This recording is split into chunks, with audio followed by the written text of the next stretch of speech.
ఫైనల్‌గా మనం తయారు చేసింది ఇవన్నమాట. ఫైనల్ ప్రొడక్ట్ చూడండి, చేయండి. అసలు అంతా చాలా బాగా ఉపయోగపడుతుందన్నమాట. అందరికీ చాలా చాలా ఉపయోగపడుతుంది. ఈ హడావుడి వంటలకి చాలా యూజ్ అవుతదన్నమాట. హలో అండి. Good morning. పెద్దవాళ్ళందరికీ నమస్తే. చిన్నవాళ్ళందరికీ హాయ్. ఇదిగోండి ఈరోజు నేను మామిడికాయ పప్పు చేద్దామని చెప్పి మామిడికాయలు తరిగేసుకున్నాను. అలాగే పప్పు కుక్కర్‌లో పెట్టుకున్నాను. చూసారా కుక్కర్ కూతొస్తుంది. పక్కనేమో టీ అండి. టీ కూడా తాగలేదు. టీ తాగాలి. మా ఇంట్లో అందరూ తాగారు. నా కోసమే టీ అట్టే పెట్టారనమాట. మావారు టీ చాలా బాగా పెడతారు. ఏ మాటకి ఆ మాట చెప్పుకోవాలి. రోజు మావారే పెడతారు టీ అయితేను. ఇదిగోండి ఈ టీ అయితే తాగాలి. ఇదేమనుకుంటున్నారు, ఇలాచీ టీ అనమాట. పప్పు పెట్టాను కదా, పప్పు అయితే ఒక 5-6 కూతలు అలాగే వచ్చేస్తేనే అప్పుడు మనం చూసుకోలేకుండా ఉడికిపోతుంది అనమాట. అయితే ఇదిగోండి ఈ మామిడికాయలో ఒకటే మామిడికాయ మొక్క అయితే ఉంచేసుకున్నాను. ఫుల్ మామిడికాయ వేసుకోలేదు. బాగా పుల్లగా ఉంది. మామిడికాయ కంటే ఎక్కువగా ములక్కాడలే ఉన్నాయి. ఈ ములక్కాడ పప్పు అనుకోవచ్చు. ఇది మామిడికాయ పప్పు కంటే ములక్కాడ పప్పు అనుకోవచ్చు.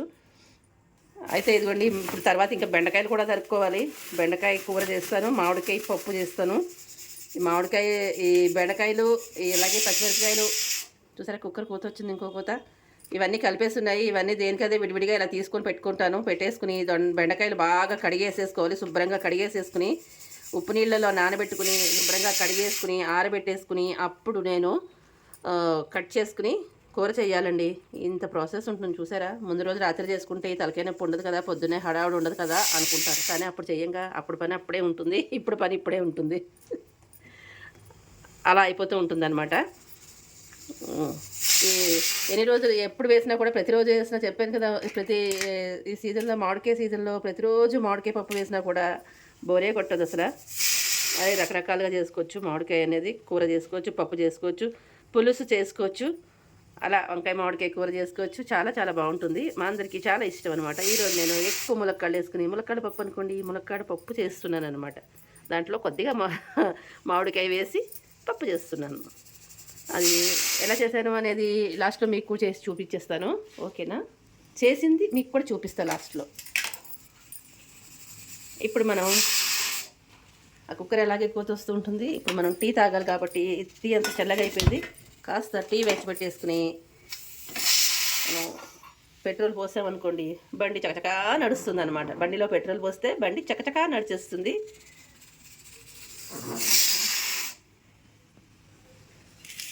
ఇవన్నీ కూడా దాంట్లో వేసేసుకుని కడిగేసుకుందాం. దీంట్లో వేసి కడిగేస్తే అయిపోతుంది. అలాగే కొత్తిమీర కూడా తెచ్చిన కొత్తిమీర శుభ్రంగా నిన్న బాగా మార్కెట్ అండి, ఆదివారం మార్కెట్లో మాకు కొత్తిమీర తీసుకొచ్చామన్నమాట. తక్కువలో వస్తుంది కదా కొత్తిమీర. ఆ కొత్తిమీర తీసుకొచ్చి శుభ్రంగా కడిగేసుకుని ఆరబెట్టుకున్నాను. అది స్టోర్ చేసుకుంటే బాగుంటుంది కదా, అలా ఉన్నప్పుడు ఎక్కువగా ఉన్నప్పుడు తెచ్చేసుకుని స్టోర్ చేసేసుకుని పెట్టుకుంటాను అనమాట. మనం ఎవరికైనా దూరంగా ఉన్న వాళ్ళకి, దూర దేశాల్లో ఉన్న వాళ్ళకి పంపించడానికి బాగుంటుంది కదా, విదేశాల్లో ఉన్న వాళ్ళకి పంపించడానికి బాగుంటుంది. అందుకోసమనే చేశాను. ఇదిగోండి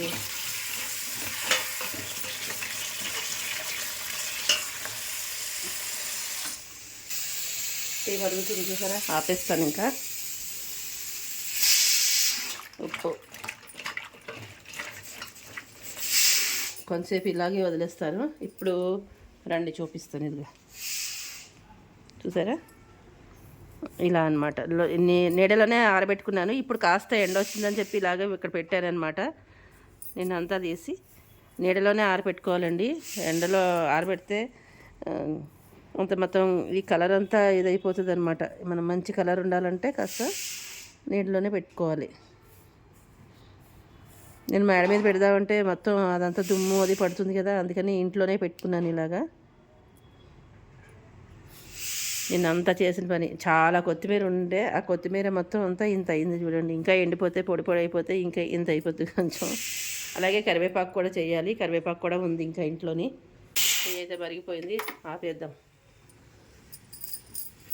ఇది చేసా చూసారా, నేను చిమ్నీ ఆన్ చేయలేదు. ఇదిగోండి పప్పు ఇలాగే పొంగిపోతుంది. డైరెక్ట్గా పప్పు కుక్కర్లోనే గిన్నెలో పెట్టాను. పప్పు అయితే ఇట్లానే పొంగుతుంది. ఫ్యాన్ వేసేసుకుని ఇలా ఆరబెట్టేసుకుంటే ఆరిపోతాయి అన్నమాట. ఆరిన తర్వాత మనం చేసుకుంటే ఎక్కువ జిగురు లేకుండా ఉంటుంది. నేనైతే ఇలాగే చేస్తాను. ఇదిగోండి ఇలాంటి చీరలు అయితే 4 చీరలు ఉన్నాయి నా దగ్గర. ఒకటి ఎండబెట్టుకోవడానికి, అన్నీ ఎండబెట్టుకోవడానికి ఇలాగా ఉంటాయన్నమాట. మరి గిన్నెలు తోమినప్పుడు నేను ప్లాట్ఫామ్ మీద వేసుకుంటానమాట. అక్కడ వేసేసుకుని గిన్నెలు బోర్లిస్తే నీళ్ళన్నీ దీన్ని పీల్చుకుంటుంది. అలాగా ఒక 4-5 చీరలు అయితే ఉంటాయి. ఆ చీరలన్నీ ఇలా వాడేసుకుంటాను, కాటన్ చీరలు. ఇదిగోండి పోపు పెట్టేసుకుందాం. పోపు పెట్టడానికి ఆవునే వేసుకున్నానండి. ఆవునేతో వేసానమాట.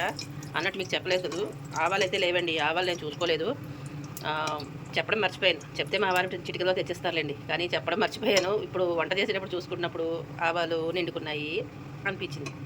సరే మరి మనం ఏం చేద్దాం, కొంచెం ఆవాలు వేసినట్టు ఉండాలని చెప్పి హెల్త్కి కూడా మంచిది కదా. అందుకని ఇవి చూసేవి నల్లగా ఉన్నాయి ఏంటనుకుంటున్నారు కదా, కలోంజీ అండి. కలోంజీ వేసాను అనమాట. అయితే పోపులోకి కంపల్సరీగా ఇదిగో చూడండి, ఈ మెంతులు ఖచ్చితంగా వేసుకోవాలండి. పుల్లపప్పు కదా, అందుకని మెంతులు వేసుకోవాలి. జీలకర్ర, ఎండుమిరపకాయలు ఇలా పెట్టుకున్నాను. అది వేగిన తర్వాత ఇది కూడా ఇలా వేసేద్దాం. చూసారా, ఒక చేతితో టీ తాగుతూ ఆ పని చేస్తున్నాను అనమాట. కొంచెం తాగుతూ కొంచెం పెడుతూ చేసుకుంటున్నాను. అయితే మంట తగ్గించుకోండి. ఇవన్నీ కూడా వేసేద్దాం. ఇప్పుడు కరివేపాకు వేసుకుందాం. అయితే చూసారా, ఇదిగోండి పుట్టకొక్కులా ఉన్నాయి. ఈ వెల్లుల్లిపాయలు పుట్టకల్లా ఉన్నాయి. ఈ పుట్టకల్లాంటి వెల్లుల్లిపాయలు కూడా వేసేద్దాము. అయినా ఇప్పుడు వచ్చే వెల్లుల్లిపాయలు బాగుండట్లేదండి. సన్నగా నాజుగ్గా ఉంటాయి కదా, అవే బాగుంటాయి. ఈ లావుగా ఉన్న పాయలు అస్సలు బాగుండవు. రుచి ఏం బాగుండదు, చూడడానికే తప్పించి రుచి అసలు ఏమి బాగుండట్లేదు. అంతా హైబ్రిడ్మయం అయిపోయింది కదండి, ఏం చేస్తాం. అన్నీ వేసేయండి. ఇంక ములక్కాడలు, మామిడికాయ ముక్కలు, మనం ఏం వేసుకోవాలనుకుంటే అవన్నీ ఇందులో వేసేసుకోవడమే. మామిడికాయ బాగా పుల్లగా ఉందంలో, మామిడికాయ పులుపు చూసుకుని వేసుకోండి. మీ పులుపుని బట్టి ఎంత రావాలో అంత వేసుకోవాలన్నమాట. అర్థమైంది కదా. ఇదిగోండి దీంట్లో కొద్దిగా ఉప్పు, పసుపు కూడా వేసేసుకుని మనం ఇది ఇలాగ మగ్గి చేసుకుందాం. ఇదిగోండి ఇలా వేసేసుకున్నాను, ఇలా కలిపేస్తాం. అయితే పక్కన రైస్ కూడా పెట్టుకున్నాను చూడండి. అన్నం కొత్త అన్నం ఉడుకుతుంది. ఇక బెండకాయలు ఒకటి తరగాలి, ఆరుతున్నాయి, ఆరబెట్టుకున్నాను. కడిగేసి ఆరబెట్టుకున్నా. అవేమో ఆరిన తర్వాత కట్ చేసుకోవాలి. కట్ చేసేసుకుంటే కూర వేసుకోవచ్చు. ఇదండి ఇలా నడుస్తుంది అనమాట. టీ తాగడం కూడా టైం ఉండదు పొద్దున్న, అంత బిజీగా అంత హడావుడిగానే ఉంటుంది. ఈ కలోంజీ అనేది హెల్త్కి చాలా హెల్త్ బెనిఫిట్స్ కూడా ఉన్నాయండి. అందుకని నేను కలోంజీ వాడుతున్నాను అనమాట. సరే ఆవాల బదులు సారి ఇది వేద్దామని చెప్పి వేసాను. ఎలా ఉంటుందో చూడాలి మరి. ఇదిగోండి ఇది పోపులో మగ్గిన తర్వాత కొంచెం కావాల్సిన నీళ్ళు పోసుకుని ఇలా ఉడికించేసుకోవాలి. ఉడికించుకున్న తర్వాత ఇది మన పప్పు అయితే కుక్కర్లోకి తీసి పెట్టా, ఉడికిపోయింది. ఇది ఇలా కలిపేసేసుకుని ఇలా జాయిగా ఇందులో వేసేసుకోండి ఇలా. అయితే నేను ఇది కొంచెం పప్పు ఉంచుతాను. ఈ ఉత్తపప్పు అనేది కొద్దిగా అట్టే పెడతా. గట్టిగా కావాల్సిన వాళ్ళు నీళ్ళు తగ్గించి వేసుకుని ఉడికించుకోండి. పంచుగా ఇలాగే మాలా కావాలనుకున్న వాళ్ళు నీళ్ళు పోసుకోండి. అది మీ రుచిని బట్టి, మీ తినే దాన్ని బట్టి అడ్జస్ట్ చేసుకోండి. ఇంతే. లాస్ట్ మరిగిన తర్వాత కొత్తిమీర వేసుకుందాము. ఇది ఇప్పుడే కదా పప్పు వేసాము, ఒక పొంగు వచ్చిన తర్వాత కొత్తిమీర వేసుకుందాము. ఇదిగోండి బెండకాయలతో ఇలా తరుగుతున్నాను అనమాట. బెండకాయ కూర చేద్దామని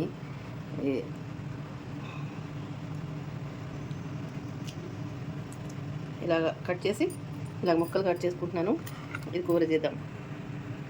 ఇదిగోండి నేను కొద్దిగా కారం వేసుకుందామని చెప్పి ఇది స్టవ్ మీద పెట్టుకున్నాను. స్టవ్ మీద పెట్టుకుంటే బాగా హీట్ ఎక్కిపోయింది, ఆపేసాను. కొద్దిగా నెయ్యి వేసుకుని దాంట్లో స్టవ్ ఆఫ్ చేసిన తర్వాత కొంచెం ఇలా కారం వేసుకుని దాంట్లో వేసుకుందామండి. మనం పప్పులో వేసుకుందాము. ఈ పప్పు అయితే కొంచెం తీసేసానండి, పిల్లలు కారం తినలేరు కదా, అందుకని తీసేస్తున్నాను. పొడి కారం విడిగా వేసుకునే దానికంటే కూడా ఇలా కొంచెం ఆయిల్లో వేగితేనే బాగుంటుంది. నేనైతే ఆవు నెయ్యి వేసుకున్నాను. ఇలా వేసుకుంటాను అనమాట. ఇక కొద్దిగా నీళ్లు పోసుకొని కొంచెం పలుచగానే కావాలి నాకు, మరి ఉడికితే చిక్కబడిపోతుంది కదా. ఇలా తోల్చేసుకుని ఏంటంటే కూర అయితే చేసుకుంటాం ఇప్పుడు. అరే పోపులో ఇది ఫైనల్గా కొత్తిమీర కాడలు ఇది పోపులో వేయాలనుకున్నాను. కరివేపాకు మర్చిపోయాను, పోపులో వేయలేదు. పోపులో వేస్తే చాలా బాగుంటుందండి. పోపులో వేగితే చాలా చాలా బాగుంటుంది అనమాట. సర్లేండి పైన వేసేసాను. ఇంకా మీరైతే పోపులో వేసుకోండి. దీంట్లో ఉడికించుకున్న పోపులో వేస్తే బాగుంటుంది, చాలా బాగుంటుంది. ఇది ఒక్కసారి బాయిల్ వచ్చిన తర్వాత నేను ఆపేసుకుంటాను. ఏంటంటే ఇప్పుడు మీరు ఏదైనా వంట చేసేటప్పుడు అది కూడా చక్కగా మీకు వచ్చినవి ఏదో ఒకటి అరేంజ్ చేసుకుంటూ వంట చేసుకోండి. ఆ వంట అయితే అసలు అద్భుతంగా రుచిగా ఉంటుందండి. చాలా చాలా బాగుంటుంది. ఆదిత్య హృదయం చదువుకున్నారనుకోండి, పొద్దున్న నేను వంట చేసుకుంటూ నోటికొస్తే ఇలా పారాయణ చేసుకుంటూ తప్పులు లేకుండా చదువుకుంటే చాలా మంచిది, ఆరోగ్యానికి మంచిది. వంట కూడా చాలా రుచిగా ఉంటుందండి. మనం భగవంతుడిని ధ్యానం చేసుకుంటూ మనం ఆయన్నే తలుచుకుంటూ చేసామనుకోండి, చక్కగా ఇది ఆరోగ్యంగా ఉంటుంది. మన పిల్లలకి తిన్న వాళ్ళకి కూడా చాలా ఆరోగ్యంగా కూడా ఉంటుందన్నమాట. ఈ పప్పు గిన్నెలో వేసేసుకుని ఇదే కడిగేసుకుని పెట్టుకున్నానండి. ఇంకెన్ని గిన్నెలు చేస్తాము అని ఈ గిన్నెలోనే వేసేసుకుంటున్నాను అనమాట. ఇదిగోండి, కొద్దిగా ఆయిల్ వేసుకోవాలి. కూరకి సరిపడా ఆయిల్ వేసుకోండి, మరి ఎక్కువ వేసుకోకర్లేదు. నేనైతే కొద్దిగానే వేస్తా. అయితే ఇప్పుడు మనం పోపు వేసుకోవాలిగా. పెద్దగా పోపు ఏం లేదండి, సింపుల్. ఇదిగోండి, మినపప్పు, కొంచెం జీలకర్ర, ఇంతే, సింపుల్గా అయిపోతుంది. నేను ఎలా చేస్తున్నా చూడండి, మీకు ఆశ్చర్యపోతారు. చాలా బాగుంటుంది. అయిపోయింది కదా. ఇదిగోండి, పచ్చిమిరపకాయలు చిన్న ఘాటు పెట్టుకుని మిర్చిలతో పాటే వేసేసుకున్నాను. అలాగే ఇప్పుడు మనం మాడిపోకుండా పటాపట్ మనం వేసేసుకోవాలన్నమాట. ఒక్కసారి కలుపుకుందాం, ఎందుకంటే ఈ స్టీల్ పాత్రలో అవి తొందరగా మాడుతుంది. ఆల్రెడీ కొంచెం లైట్గా ఎక్కువ బ్రౌన్ కలర్లో వచ్చిందిలేండి. ఇంకా దీంట్లో ఉప్పు పసుపు వేసుకుని మూత పెట్టుకుంటే కొంచెం సేపు మగ్గుతుంది. మగ్గిన తర్వాత ఏం చేయాలి అనేది చెప్తాను. కొద్దిగానే ఉప్పు వేసుకోండి. మనం వేసుకునే కారంలో ఉప్పు ఉంటుంది కాబట్టి దీనికి సరిపడా, ముక్కలకి సరిపడా మాత్రమే ఉప్పు వేసుకోండి. అలాగే పసుపు కూడా వేసుకోవాలి కదా, అందుకని పసుపు కొంచెం వేసుకోండి. కారము ఎక్కువ పోపులు ఏమీ అవసరం లేదు. నేనైతే వేసుకొని ఇలా చేస్తానమాట. నేను ఇలా చేస్తాను, మీరు చూడండి. ఒక్కసారి చేసుకున్నారనుకోండి, మళ్ళీ మళ్ళీ చేసుకుంటారు. అసలు ఎంత బాగుంటుందో. వేసాం కదా, అవసరమైతే ఒక 2 నీళ్ళ చుక్కలు కూడా జల్లేసుకుని మూత పెట్టేసుకోండి. ఎక్కువ ఆయిల్ వేసుకోవాలి అనుకునే వాళ్ళు, ఆయిల్ తోటే రుచి ఉంటుంది అనుకునే వాళ్ళు కొద్దిగా ఆయిల్ వేసుకోండి. లేదు ఆయిల్ లేకుండా చేసుకోవాలనుకునే వాళ్ళు ఇలా చేసుకోండి. పోపు మాత్రం మాడిపోకుండా చూసుకోండి. యాక్చువల్గా పోపు వేయకపోయినా పర్వాలేదు, కానీ నేను కొద్దిగా అలా కొంచెం మినపప్పు జీలకర్ర అయితే వేసాను. మనమైతే కొంచెం నీళ్ళ చుక్కలు పోసుకుందామండి.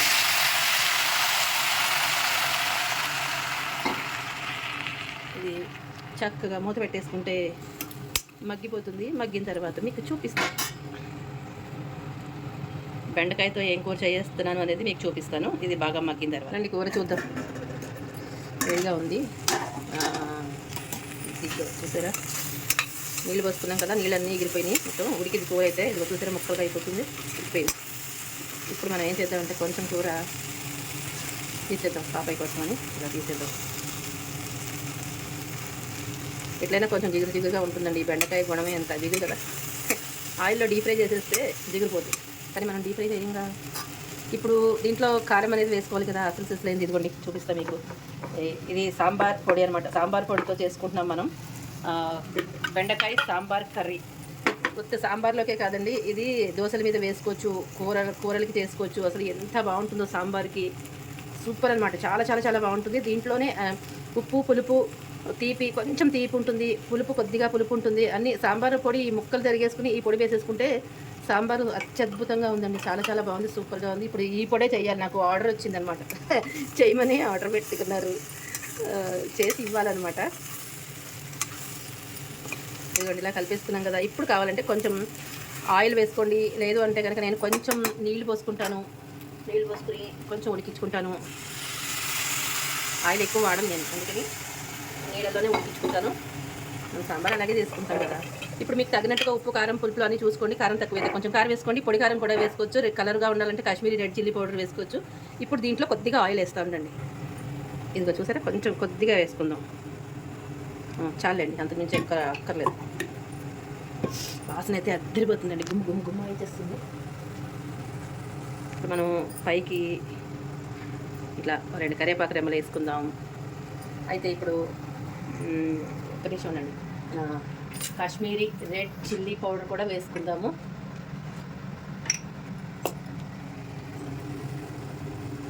జస్ట్ కొంచెమే, ఇలా చాలు, అంతకుమించి అక్కర్లేదు. ఒక్కసారి కలిపేసుకోండి. అబ్బాబ్బాబ్బా ఏం వాసన ఇస్తుంది. స్టీల్ పాత్రల్లో చేసుకుంటే ఇలాగేనండి, తొందరగా అడుగంటుతాయి. జాగ్రత్తగా చూసుకోవాలి. ఇప్పుడు అల్యూమినియం అది వాడకూడదు అంటున్నారు కదా, కానీ నేను అప్పుడప్పుడు వాడుతూనే ఉంటానండి. ఉన్నవి ఏం చేసుకుంటాం, ఎప్పుడైనా తక్కువ టైంలో వాడతాను, ఎక్కువ స్టీల్వే వాడుతున్నాను. ఇలా పెట్టుకుని ఒక్క 2 మినిట్స్ అయిపోయిన తర్వాత ఆపేసుకుని నేను గిన్నెలో పెట్టుకున్నాక వేరే దాంట్లో అప్పుడు మీకు చూపిస్తాను. ఓకేనా? నేను నచ్చిందా మీకు? నచ్చితే మరి లైక్ చేయండి, షేర్ చేయండి, సబ్స్క్రైబ్ చేయండి, సపోర్ట్ చేయండి. అయితే తప్పకుండా వాచ్ చేయండి. చూడండి ఎంత బాగుంది, వాసన అయితే మస్తుంది, మన అదిరిపోతుంది వాసన అయితేను. ఒక 2 మినిట్స్ చాలు. మీరు ఉప్పు కారం అడ్జస్ట్ చేసేసుకుని ఏం కావాలో అది వేసేసుకోవాలి. ఈ పొడి అయితే మాత్రం ఎక్సలెంట్ అండి, అదిరిపోయిందండి, చాలా చాలా బాగుంది. నేనైతే ఇప్పుడు మళ్ళీ చేయాలన్నమాట, చెప్పాను కదా, ఇప్పుడు ఈ పొడి కూడా మళ్ళీ చేయాలి. అయిపోయింది మనకి, చెప్పినాక ఆల్ ఇన్ వన్ అనమాట. అసలు ఎంత బాగుందో, సూపర్ టేస్టీగా ఉంటుంది. దీన్ని ఇంకా ఒకసారి 2 నిమిషాలు మూత పెట్టేసుకుని ఆపేస్తాను. ఇంకా నేను అన్నట్టు చెప్పలేదు మీకు నేను. ఇదిగో ఈ కరివేపాకు కూడా ఇదిగోండి, ఈ కరివేపాకు అన్నీ తెప్పించాను. కరివేపాకు శుభ్రంగా ఇప్పుడు దీంట్లోకి అంతా ఇలా దూసేసుకుని బాగా కడిగేసుకుని ఆరబెట్టుకుంటా. ఇలా ఆరబెట్టుకున్నది నేను ఎప్పుడు స్టోర్ చేసుకుని అది వాడుకుంటూ ఉంటాను. మామూలుగా మనకి ఇట్లాంటి ఫ్రెష్ దొరకపోతే ఆ ఎండిపోయింది వేసేసుకోవచ్చు అనమాట. చాలా బాగుంటుంది, సూపర్ టేస్టీగా ఉంటుంది అనమాట. నేను అలాగే అన్నీ స్టోర్ చేసుకుంటా, ఎక్కువ దొరికినప్పుడు ఇలా చేసేస్తాను అనమాట. ఇప్పుడు ఇది ఒక పని ఉంది, ఇదంతా చేసుకుని మొత్తం కడిగేసుకుని ఆరబెట్టుకోవాలి. ఇదండి ఇలా నడుస్తుంది. సరే ఎంతలా ఉందో, చెత్త చెత్త చెత్త చెత్త చెత్త ఇదంతా శుభ్రం చేసుకోవాలి. ఫైనల్గా మనం తయారు చేసింది ఇవన్నమాట, ఫైనల్ ప్రోడక్ట్. బాగుందా? ఇదిగోండి, బెండకాయ సాంబార్ కారంతో చేసిన బెండకాయ కూర అనమాట. బెండకాయ సాంబార్ కారం, అలాగే మామిడికాయ పప్పు, సూపర్ టేస్టీగా ఉంటుంది, అదిరిపోతుంది. ఇవన్నీ కూడా ఇప్పుడు బాక్స్ సర్దుకోవాలి, లంచ్ బాక్స్ రెసిపీస్ అనమాట. కానీ ఇది మాత్రం సూపర్ అండి, చాలా చాలా బాగుంటుంది. సాంబార్ కారం అన్నింటికి ఉపయోగపడుతుంది, ఎక్సలెంట్ అనమాట. మన ఛానల్లో ఉంది, ఒకసారి ట్రై చేయండి. వారణాసి వంటిల ఛానల్లో సాంబార్ కారం ఉంది, తప్పకుండా ఒకసారి చూడండి, చేయండి. అసలు అంతా చాలా బాగా ఉపయోగపడుతుంది అనమాట. అందరికీ చాలా చాలా ఉపయోగపడుతుంది. ఈ హడావుడి వంటలకి చాలా యూజ్ అవుతుంది అనమాట.